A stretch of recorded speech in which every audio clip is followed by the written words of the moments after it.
Welcome my YouTube channel. তো তোমরা কেমন আছো? আশা করি ভালো আছো। তো তোমাদের আশীর্বাদে আমিও ভালো আছি।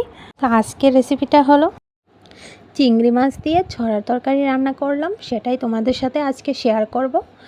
তো তোমরা যারাই আমার চ্যানেলটির সাথে যুক্ত হওনি তারা অবশ্যই আমার চ্যানেলটিকে সাবস্ক্রাইব করে আমার পাশে থাকবে, যাতে আমি নিত্য নতুন ভিডিও দিতে আগ্রহ হই। তো তোমরা এভাবেই আমাকে পাশে থাকবে, আমিও থাকবো। চলো বেশি কথা না বলে ভিডিওটা শুরু করা যাক। চিংড়িগুলিকে আমি ফ্রিজ থেকে বের করে নিয়েছি, এখন একটু বরফ হয়ে গিয়েছে চিংড়িগুলির মধ্যে। তারপর আমি ভেজে নেব চিংড়িগুলি। তো ছড়াগুলিকে ভালো করে ধুয়ে নিয়েছি, তারপর প্রেসার কুকারে দিয়ে হালকা একটু সিদ্ধ করে নেব। বসিয়ে দিয়েছি প্রেসার কুকারটা গ্যাসের মধ্যে। তো দেখো চিংড়িগুলি আমি ভালো করে হলুদ আর লবণ দিয়ে আমি ভালো করে মিশিয়ে নিচ্ছি, তারপর ভালো করে ভেজে নেব। তো এবার মাছগুলিকে আমি ভেজে নেব।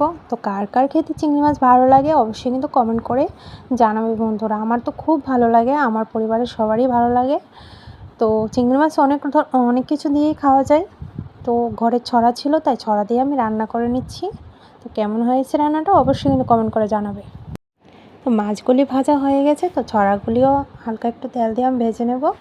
এটার মধ্যে একবারে বসিয়ে দেব। তো ছড়া খেলে না সবারই কম বেশি সবারই একটু গলা ধরে। তো আমারও ধরেছিল, খাওয়ার সময় একটু হালকা ধরেছিল।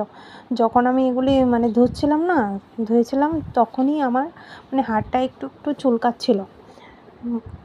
এমনিতে আমার এসব কিছুই খেতে ভালো লাগে, যেমন ছড়া, লতি, এসব খেয়েছি। কিন্তু আমার হাজব্যান্ড একদম খেতে পারে না, ওর খুব গলায় ধরে। তা আমার এসব খাবার খুবই ভালো লাগে। তো এখন রান্নাটা আমি বসিয়ে দিছি। মশলা এত বেশি দিই না, হালকা একটু মশলা দেব, তারপর বসিয়ে দেব। তো কারা কারা কীরকমভাবে রান্না করো চিংড়ি মাছ, সেটা একটু কমেন্ট করে জানাবে তো বন্ধুরা। ভালো করে ভিডিও দিতে পারি না, কারণ ভালো করে এডিট করতে পারি না, ঠিক আছে না, ভালো করে ভিডিও করতে পারি না, তাই ভিডিওর মধ্যে ভিউজও আসে না। তো যতটুকু পারি তবুও নিজের মতো করে চেষ্টা করি ভিডিও দেবার।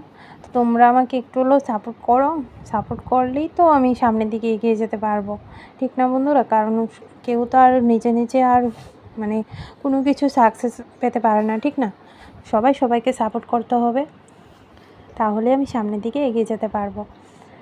আর আমার রেসিপিটা কেমন হয়েছে অবশ্যই কিন্তু বন্ধুরা জানাবে, ঠিক আছে?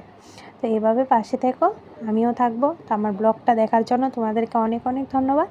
তো আমার চিংড়ি মাছের তরকারিটা কেমন হয়েছে আর যারা যারা খাবে তারা আমার বাড়িতে চলে আসো। আজকের জন্য বাই বাই, দেখা হবে নতুন কোনো ভিডিওতে।